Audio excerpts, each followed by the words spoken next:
Hello everyone स्वागत करदा ਤੁਹਾਡੇ ਸਾਰਿਆਂ ਦਾ ਤੁਹਾਡੇ ਇਸ ਆਪਣੇ ਚੈਨਲ ਸਟੱਡੀ ਪੁਆਇੰਟ 44 ਦੇ ਵਿੱਚ। ਹਾਂਜੀ, ਅੱਜ ਦੀ ਆਪਾਂ ਇਸ ਵੀਡੀਓ ਵਿੱਚ ਕੰਪਿਊਟਰ ਸਬਜੈਕਟਾਂ ਰਿਲੇਟਡ टॉप 20 MCQ कवर करांगे। ये सारे ही MCQ अलग-अलग कंपीटेटिव एग्जाम च बहुत ही बार रिपीट हो चुके हैं। हाँ जी, जेकर तुसीं पंजाब दे जां इंडिया दे किसी भी कंपीटेटिव एग्जाम की तैयारी करते हो तो अज की ये वीडियो थोड़े लिए काफ़ी ही ज़्यादा हैल्पफुल साबित होने वाली है। सो सारे विद्यार्थियों को रिक्वेस्ट है कि तुसीं इस वीडियो को लास्ट तक जरूर देखना है। एक भी प्रश्न तुसीं मिस नहीं करना होगा, क्योंकि जिन्ने भी प्रश्न इस वीडियो में इनकलूड किए गए हैं सारे ही प्रश्न बहुत ही महत्वपूर्ण हैं। हाँ जी, अज की इस वीडियो को शुरू करने तो पहला जोड़े विद्यार्थी इस चैनल पर नवे जुड़ रहे हैं तो प्लीज़ इस चैनल को हुणे ही सबसक्राइब करके बैल आइकन पर प्रैस कर लवो, तो जो अगे आने वाली हरेक वीडियोज़ का नोटिफिकेशन तुहानूं टाइम टू टाइम मिलता रहे। तो हुण आपां ज़्यादा समा वेस्ट ना करते हुए अज की इस वीडियो को शुरू करते हाँ। हाँ जी, पहला अपना प्रश्न है, भारत में विकसित परम सुपर कंप्यूटर का विकास किहड़ी कंपनी किहड़ी संस्था ने किया सी? CDEC, IIT कानपुर, IIT बंबे जां DRDO? बहुत ही महत्वपूर्ण प्रश्न है, बहुत बार अलग अलग कंपीटेटिव एग्जाम च रिपीट हो चुका है। हाँ जी, इसका अपने को सही उत्तर की रहेगा, ए इसका राइट ऑप्शन होगा CDEC। हाँ जी, भारत में विकसित परम सुपर कंप्यूटर सीगा तो इसका विकास किहड़ी संस्था ने किया सी जां किहड़ी कंपनी ने किया सी? तो थोड़ा सही आंसर की हो जाएगा, CDEC कंपनी ने किया सी। एक कित्थों दी है? महाराष्ट्र के पुणे दी है। नैक्सट आप मूव करते हाँ सैकेंड नंबर प्रश्न वाला। हाँ जी, ईमेल की खोज किस द्वारा की गई सी? पहला थोड़ा ये पता होना चाहिए है कि ईमेल की फुल फॉर्म की होंगी है। ईमेल की फुल फॉर्म होंगी है इलैक्ट्रोनिक मेल। तो इत्थे अपने को ये प्रश्न पूछा गया कि इसकी खोज किसने की सी? हाँ जी, इस अपने को सही उत्तर की रहेगा, D is the right option होगा, रे टिमलिंसन। हाँ जी, ईमेल की खोज किस द्वारा की गई सी? रे टिमलिंसन द्वारा की गई सी। इस तो अलावा जेकर आप गल करिए माइक्रोसॉफ्ट कंपनी, तो माइक्रोसॉफ्ट कंपनी के संस्थापक कौन हैं? तो फिर थोड़ा सही आंसर की हो जाएगा, बिल गेट्स हैं माइक्रोसॉफ्ट कंपनी के संस्थापक। इस गल भी तुसीं अलग तो जरूर नोट कर लेना है। नैक्सट आप मूव करते हाँ। हाँ जी, ईमेल नाल जुड़ी फाइल जो ईमेल प्राप्त करने वाले नूं भेजी जाती है उसनूं की नाम दिता जाता है? हाँ जी, इस अपने को सही उत्तर की रहेगा, B is the right option होगा, उसनूं अटैचमेंट का नाम दिता जाता है। हाँ जी, ईमेल नाल जुड़ी फाइल। हाँ जी, जो भी आप किसी भी परसन को मेल सेंड करनी तो थोड़े सामने एक ऑप्शन आएगी अटैचमेंट, यानी कि अटैचमेंट राही आप किसी भी फाइल को ऐड करके किसी दूसरे परसन को सेंड कर सकते हाँ। तो यही अपने को इत्थे प्रश्न पूछा गया सी। नैक्सट आप मूव करते हाँ 4 नंबर प्रश्न वाला। हाँ जी, जेकर वीडियो हैल्पफुल लग रही तो प्लीज़ इस वीडियो को वध तो वध शेयर एंड लाइक भी कर दो। भारत की सब तो वड्डी सॉफ्टवेयर कंपनी किहड़ी है? रिलायंस, विप्रो, HCL जां TCS? हरेक विद्यार्थी को इसका बिल्कुल सही आंसर पता लग गया होगा। हाँ जी, इस अपने को सही उत्तर की रहेगा, D is the right option होगा, TCS। हाँ जी, TCS जो कंपनी है तो ये भारत की सब तो वड्डी सॉफ्टवेयर कंपनी है। Next PDF stands for. हाँ जी, PDF दी इत्थे अपने को फुल फॉर्म पूछी गई है। उम्मीद करता हाँ कि हरेक विद्यार्थी को इसका बिल्कुल सही आंसर पता होगा।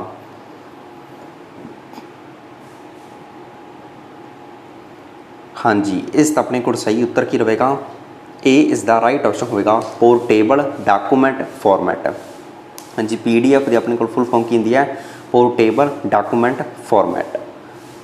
Next SMTP stands for. हाँ जी, SMTP की इतने अपने को फुल फॉर्म पूछी गई है। पहला थोड़ा ये पता होना चाहिए कि जो प्रोटोकॉल अपने को SMTP तो ये अपने को किस लिए यूज़ किया जाता है? तो थोड़ा सही आंसर की होगा, मेल में सेंड करने के लिए जो प्रोटोकॉल यूज़ किया जाता है उसका नाम है SMTP। तो इस अपने को सही उत्तर की हो जाएगा, A is the right option होगा, सिंपल मेल ट्रांसफर प्रोटोकॉल। हाँ जी, ये जो अपने को प्रोटोकॉल है ये किस लिए वरत्या जाता है? मेल में सेंड करने लिए वरत्या जाता है। इत्थे तुसीं फुल फॉर्म में भी देख सकते हो, simple mail transfer protocol. Next world wide web का बैकबोन किस नूं कहा जाता है? IP, TCP, HTTP जां all of the above?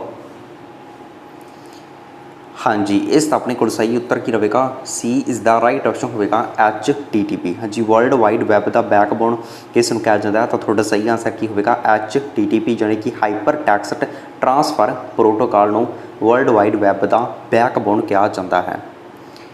Next ਆਪਾਂ ਮੂਵ ਕਰਦੇ ਹਾਂ ਜੀ, ਇੰਟਰਨੈਟ ਦੀ ਰੀੜ ਦੀ ਹੱਡੀ ਕਿਸ ਨੂੰ ਕਿਹਾ ਜਾਂਦਾ ਹੈ? TCP, HTTP, IP ਜਾਂ A ਐਂਡ C ਬੋਥ। ਹਾਂਜੀ, ਇਸ ਦਾ ਆਪਣੇ ਕੋਲ ਸਹੀ ਉੱਤਰ ਕੀ ਰਹੇਗਾ? D is the right option ਹੋਵੇਗਾ, A ਐਂਡ C ਬੋਥ। ਹਾਂਜੀ, ਇੰਟਰਨੈਟ ਦੀ ਰੀੜ ਦੀ ਹੱਡੀ ਕਿਸ ਨੂੰ ਕਿਹਾ ਜਾਂਦਾ ਹੈ? TCP ਨੂੰ ਵੀ ਕਿਹਾ ਜਾਂਦਾ ਹੈ ਐਂਡ IP ਨੂੰ ਵੀ ਕਿਹਾ ਜਾਂਦਾ ਹੈ, ਕਿਉਂਕਿ ਇੰਟਰਨੈਟ ਨੂੰ ਯੂਜ਼ ਕਰਨ ਦੇ ਲਈ ਇਹਨਾਂ ਦੋਨਾਂ ਦੀ ਜ਼ਰੂਰਤ ਪੈਂਦੀ ਹੈ। ਯਾਨੀ ਕਿ TCP ਦੀ ਆਪਣੇ ਕੋਲ ਫੁੱਲ ਹੁੰਦੀ ਹੈ ਟਰਾਂਸਮਿਸ਼ਨ ਕੰਟਰੋਲ ਪ੍ਰੋਟੋਕਾਲ। ਇਸ ਤੋਂ ਇਲਾਵਾ IP ਦੀ ਆਪਣੇ ਕੋਲ ਫੁੱਲ ਫਾਰਮ ਕੀ ਹੁੰਦੀ ਹੈ? Internet protocol. ਇਸ ਕਰਕੇ ਇਹਨਾਂ ਦੋਨਾਂ ਦੀ ਆਪਾਂ ਨੂੰ ਜ਼ਰੂਰਤ ਪੈਂਦੀ ਹੈ ਇੰਟਰਨੈਟ ਨੂੰ ਯੂਜ਼ ਕਰਨ ਦੇ ਲਈ। ਇਸ ਕਰਕੇ ਇੰਟਰਨੈਟ ਦੀ ਰੀੜ ਦੀ ਹੱਡੀ ਜਾਂ ਇੰਟਰਨੈਟ ਦੀ ਬੈਕਬੋਨ ਕਿਸ ਨੂੰ ਕਿਹਾ ਜਾਂਦਾ ਹੈ? TCP ਅਤੇ IP ਨੂੰ ਕਿਹਾ ਜਾਂਦਾ ਹੈ। ਨੈਕਸਟ, ਕੰਪਿਊਟਰ ਦੀ 5ਵੀਂ ਪੀੜ੍ਹੀ ਵਿੱਚ ਕਿਸ ਦਾ ਪ੍ਰਯੋਗ ਕੀਤਾ ਗਿਆ ਸੀ? ਹਰੇਕ ਵਿਦਿਆਰਥੀ ਨੂੰ ਇਸ ਦਾ ਬਿਲਕੁਲ ਸਹੀ ਆਂਸਰ ਪਤਾ ਹੋਣਾ ਚਾਹੀਦਾ ਹੈ। ਬਹੁਤ ਹੀ ਸਿੰਪਲ ਪ੍ਰਸ਼ਨ ਹੈ। ਹਾਂਜੀ, ਇਸ ਦਾ ਆਪਣੇ ਕੋਲ ਸਹੀ ਉੱਤਰ ਕੀ ਰਹੇਗਾ? B is the right option ਹੋਵੇਗਾ, AI। ਹਾਂਜੀ, ਕੰਪਿਊਟਰ ਦੀ ਜੋ 5ਵੀਂ ਪੀੜ੍ਹੀ ਸੀਗੀ ਤਾਂ ਇਸ ਵਿੱਚ ਕਿਸ ਦਾ ਪ੍ਰਯੋਗ ਕੀਤਾ ਗਿਆ ਸੀਗਾ? ਆਰਟੀਫਿਸ਼ੀਅਲ ਇੰਟੈਲੀਜੈਂਸ ਦਾ ਪ੍ਰਯੋਗ ਕੀਤਾ ਗਿਆ ਸੀ। ਇਸ ਤੋਂ ਇਲਾਵਾ ਜੇਕਰ ਆਪਾਂ ਫਸਟ ਜਨਰੇਸ਼ਨ ਦੀ ਗੱਲ ਕਰੀਏ ਤਾਂ ਫਸਟ ਜਨਰੇਸ਼ਨ ਵਿੱਚ ਕਿਸ ਦਾ ਪ੍ਰਯੋਗ ਕੀਤਾ ਗਿਆ ਸੀ? ਤਾਂ ਫਿਰ ਤੁਹਾਡਾ ਸਹੀ ਆਂਸਰ ਕੀ ਹੋ ਜਾਵੇਗਾ? ਵੈਕਿਊਮ ਟਿਊਬ ਦਾ ਫਸਟ ਜਨਰੇਸ਼ਨ ਦੇ ਵਿੱਚ ਯੂਜ਼ ਕੀਤਾ ਗਿਆ ਸੀ। ਹੁਣ ਜੇਕਰ ਆਪਾਂ ਗੱਲ ਕਰੀਏ ਫੋਰਥ ਜਨਰੇਸ਼ਨ ਦੀ ਤਾਂ ਫੋਰਥ ਜਨਰੇਸ਼ਨ ਵਿੱਚ ਕਿਸ ਦਾ ਪ੍ਰਯੋਗ ਕੀਤਾ ਗਿਆ ਸੀ? ਤਾਂ ਫਿਰ ਤੁਹਾਡਾ ਸਹੀ ਆਂਸਰ ਕੀ ਹੋ ਜਾਵੇਗਾ? ਮਾਈਕਰੋ ਪ੍ਰੋਸੈਸਰ ਦਾ ਫੋਰਥ ਜਨਰੇਸ਼ਨ ਵਿੱਚ ਪ੍ਰਯੋਗ ਕੀਤਾ ਗਿਆ ਸੀ। ਨੈਕਸਟ ਆਪਣਾ ਪ੍ਰਸ਼ਨ ਹੈ ਲਾਸਟ ਦੇ ਤੁਹਾਡੇ ਕੋਲ ਇੱਕ ਪ੍ਰਸ਼ਨ ਵੀ ਪੁੱਛਿਆ ਜਾਵੇਗਾ, loading operating system on to RAM is called. ਹਾਂਜੀ, ਜੋ ਆਪਣਾ ਆਪਰੇਟਿੰਗ ਸਿਸਟਮ ਹੁੰਦਾ ਹੈ ਜਦੋਂ ਉਹ ਰੈਮ ਵਿੱਚ ਆਪਣੇ ਕੋਲ ਲੋਡ ਹੁੰਦਾ ਤਾਂ ਉਸ ਨੂੰ ਕੀ ਨਾਮ ਦਿੱਤਾ ਜਾਂਦਾ ਹੈ? ਤਾਂ ਇਸ ਦਾ ਆਪਣੇ ਕੋਲ ਸਹੀ ਉੱਤਰ ਕੀ ਹੋਵੇਗਾ? C is the right option ਹੋਵੇਗਾ, ਉਸ ਨੂੰ ਬੂਟਿੰਗ ਦਾ ਨਾਮ ਦਿੱਤਾ ਜਾਂਦਾ ਹੈ। ਹਾਂਜੀ, loading operating system on to RAM is called booting. Next, computer ਸ਼ਬਦ ਜੋ ਹੈ ਇਸ ਵਿੱਚ E ਦਾ ਅਰਥ ਕੀ ਹੈ? Educator, educational, A and B ਬੋਥ ਜਾਂ ਐਜੂਕੇਟਿੰਗ। ਹਾਂਜੀ, ਇਸ ਦਾ ਆਪਣੇ ਕੋਲ ਸਹੀ ਉੱਤਰ ਕੀ ਹੋਵੇਗਾ?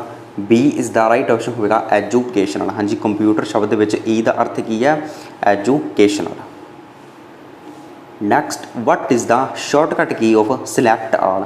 ਇਸ ਵੀਡੀਓ ਦਾ ਸਭ ਤੋਂ ਸਿੰਪਲ ਪ੍ਰਸ਼ਨ ਇਹ ਵਾਲਾ ਹੈ, control A, control P, control U ਜਾਂ ਕੰਟਰੋਲ X। ਹਾਂਜੀ, ਇਸ ਦਾ ਆਪਣੇ ਕੋਲ ਸਹੀ ਉੱਤਰ ਕੀ ਰਹੇਗਾ?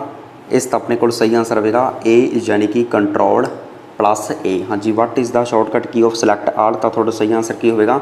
Control plus A। ਯਾਨੀ ਕਿ ਕੀਬੋਰਡ ਉੱਪਰ ਕੰਟਰੋਲ ਪਲੱਸ A ਜੇਕਰ ਆਪਾਂ ਕੀ ਦਬਾਉਂਦੇ ਹਾਂ ਤਾਂ ਜੋ ਵੀ ਤੁਹਾਡਾ ਡਾਕੂਮੈਂਟਸ ਟਾਈਪ ਕੀਤਾ ਹੋਵੇਗਾ ਉਹ ਸਿਲੈਕਟ ਆਲ ਹੋ ਜਾਵੇਗਾ। ਇਸ ਤੋਂ ਇਲਾਵਾ ਜਿਹੜੀ ਕੰਟਰੋਲ ਪਲੱਸ U ਕੀ ਹੈ ਤਾਂ ਇਹ ਆਪਣੇ ਕੋਲ ਸ਼ਾਰਟਕਟ ਜੋ ਕੀ ਹੈ ਇਹ ਕਿਸ ਦੇ ਲਈ ਯੂਜ਼ ਕੀਤੀ ਜਾਂਦੀ ਹੈ? ਕਿਸੇ ਵੀ ਡਾਕੂਮੈਂਟਸ ਨੂੰ ਅੰਡਰਲਾਈਨ ਕਰਨ ਦੇ ਲਈ ਯੂਜ਼ ਕੀਤੀ ਜਾਂਦੀ ਹੈ ਕੰਟਰੋਲ ਪਲੱਸ U। ਇਸ ਤੋਂ ਇਲਾਵਾ ਕੰਟਰੋਲ ਪਲੱਸ X ਕਿਸ ਲਈ ਯੂਜ਼ ਕੀਤਾ ਜਾਂਦਾ ਹੈ? ਕੱਟ ਕਰਨ ਦੇ ਲਈ। Next, what is the example of binary number. ਬਹੁਤ ਹੀ ਸਿੰਪਲ ਪ੍ਰਸ਼ਨ ਹੈ। ਹਾਂਜੀ, ਇਸ ਦਾ ਆਪਣੇ ਕੋਲ ਸਹੀ ਉੱਤਰ ਕੀ ਹੋਵੇਗਾ? C is the right option ਹੋਵੇਗਾ, 0 ਅਤੇ 1। ਹਾਂਜੀ, ਇਹਨਾਂ ਵਿੱਚੋਂ ਕਿਹੜੀ ਆਪਣੇ ਕੋਲ ਐਗਜ਼ਾਮਪਲ ਹੈ ਬਾਈਨਰੀ ਨੰਬਰ ਦੀ ਤਾਂ ਤੁਹਾਡਾ ਸਹੀ ਆਂਸਰ ਕੀ ਹੋਵੇਗਾ? 0 ਅਤੇ 1। Next, Gmail stands for. Gmail ਦੀ ਆਪਣੇ ਕੋਲ ਇੱਥੇ ਫੁੱਲ ਫਾਰਮ ਪੁੱਛੀ ਗਈ ਹੈ। ਇਹ ਵੀ ਪ੍ਰਸ਼ਨ ਬਹੁਤ ਹੀ ਮਹੱਤਵਪੂਰਨ ਹੈ। ਤਾਂ ਇਸ ਦਾ ਆਪਣੇ ਕੋਲ ਸਹੀ ਉੱਤਰ ਕੀ ਰਹੇਗਾ? D is the right option ਹੋਵੇਗਾ, ਗੂਗਲ ਮੇਲ। ਹਾਂਜੀ, Gmail ਦੀ ਆਪਣੇ ਕੋਲ ਫੁੱਲ ਫਾਰਮ ਕੀ ਹੁੰਦੀ ਹੈ? ਗੂਗਲ ਮੇਲ। ਨੈਕਸਟ, ਮੋਨੀਟਰ ਨੂੰ ਹੋਰ ਕਿਹੜੇ ਨਾਮ ਨਾਲ ਜਾਣਿਆ ਜਾਂਦਾ ਹੈ? VDU, CCTV, A and B ਬੋਥ ਜਾਂ CUD। ਹਾਂਜੀ, ਇਸ ਦਾ ਆਪਣੇ ਕੋਲ ਸਹੀ ਉੱਤਰ ਕੀ ਰਹੇਗਾ? A is the right option ਹੋਵੇਗਾ, VDU। ਹਾਂਜੀ, ਮੋਨੀਟਰ ਨੂੰ ਹੋਰ ਕਿਹੜੇ ਨਾਮ ਨਾਲ ਜਾਣਿਆ ਜਾਂਦਾ ਹੈ ਤਾਂ ਤੁਹਾਡਾ ਸਹੀ ਆਂਸਰ ਕੀ ਹੋਵੇਗਾ? VDU ਯਾਨੀ ਕਿ visual display unit. VISUAL visual display unit. ਇਸ ਨਾਮ ਨਾਲ ਵੀ ਜਾਣਿਆ ਜਾਂਦਾ ਹੈ ਕਿਸ ਨੂੰ? ਮੋਨੀਟਰ ਨੂੰ। ਇਸ ਤੋਂ ਇਲਾਵਾ ਜੇਕਰ ਤੁਹਾਡੇ ਕੋਲ ਇੱਦਾਂ ਪ੍ਰਸ਼ਨ ਪੁੱਛ ਲਿਆ ਜਾਵੇ ਕਿ ਮੋਨੀਟਰ ਦੇ ਨਵੇਂ ਰੂਪ ਕਿਹੜੇ ਹਨ ਤਾਂ ਤੁਹਾਡਾ ਸਹੀ ਆਂਸਰ ਕੀ ਹੋਵੇਗਾ? ਜਿਵੇਂ ਕਿ LED ਹੋ ਗਈ, LCD ਹੋ ਗਈ, ਤਾਂ ਇਹ ਜੋ ਆਪਣੇ ਕੋਲ ਹਨ ਇਹ ਮੋਨੀਟਰ ਦੇ ਨਵੇਂ ਰੂਪ ਹਨ। ਨੈਕਸਟ ਆਪਾਂ ਮੂਵ ਕਰਦੇ ਹਾਂ ਜੀ, ਹੇਠ ਲਿਖਿਆਂ ਵਿੱਚੋਂ ਕਿਹੜੀ ਡਿਵਾਈਸ ਮਾਊਸ ਦੀ ਤਰ੍ਹਾਂ ਕੰਮ ਕਰਦੀ ਹੈ?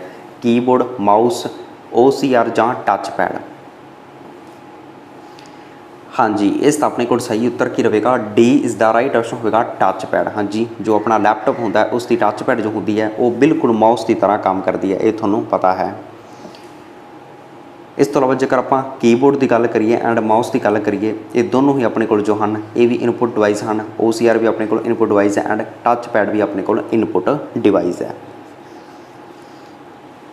नैक्सट, हाँ जी, ईमेल में आईयां अनचाहियां मेल नूं की नाम दिता जाता है। ये प्रश्न बहुत ही महत्वपूर्ण है, बहुत बार अलग अलग कंपीटीटिव एग्जाम च रिपीट हो चुका है। हाँ जी, इसका अपने को सही उत्तर की रहेगा B is the right option होगा स्पैम। हाँ जी, ईमेल में जिहड़ियां अनचाहियां मेल होंदियां हन, यानी कि जिहड़ी मेल नूं आपां चाहुंदे नहीं बट फिर भी आ जाती है, तो उसनूं की नाम दिता जाता है, उसनूं स्पैम का नाम दिता जाता है। इस तो इलावा जिहड़ी मेल बिल्कुल सही होंदी है तो वो कित्थे आउंदी है, वो अपने को इनबॉक्स विच आउंदी है। एंड जिहड़ी मेल नूं आपां सेंड करीगा तो वो किस विच जांदी, वो सेंट जो अपने को बॉक्स हुंदा उस विच चली जाती है। इस तो इलावा जेकर आप बग की गल करिए तो किसी भी प्रोग्राम में आए एरो नूं की नाम दिता जाता है, बग का नाम दिता जाता है। नैक्सट आप मूव करते हैं। हाँ जी, एंड्रॉइड नूं बनाउण दे लई किहड़ी भाषा वरती गई सी। पहला तुहानूं ये पता होना चाहिए है कि जो एंड्रॉइड है ये एक ऑपरेटिंग सिस्टम है, जो कि सब तो ज़्यादा यूज़ किया जाने वाला ऑपरेटिंग सिस्टम है मोबाइल दे विच। जावा, C++, कोबल जां एडा।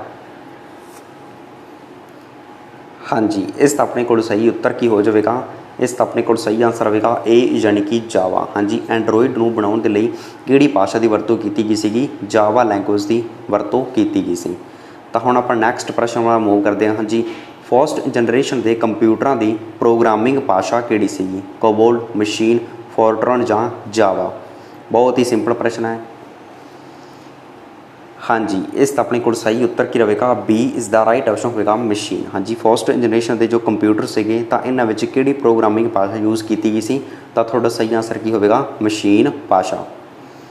नैक्सट, निर्देशों के समूह नूं की नाम दिता जाता है, डाटा, पैकेज, प्रोग्राम जां इनफॉर्मेशन। हाँ जी, इसका अपने को सही उत्तर की होगा सी इज़ द राइट ऑप्शन होगा प्रोग्राम। हाँ जी, निर्देशों के समूह नूं की नाम दिता जाता है, तो तुहाडा सही आंसर की हो जाएगा, उन्होंने प्रोग्राम कहा जाता है।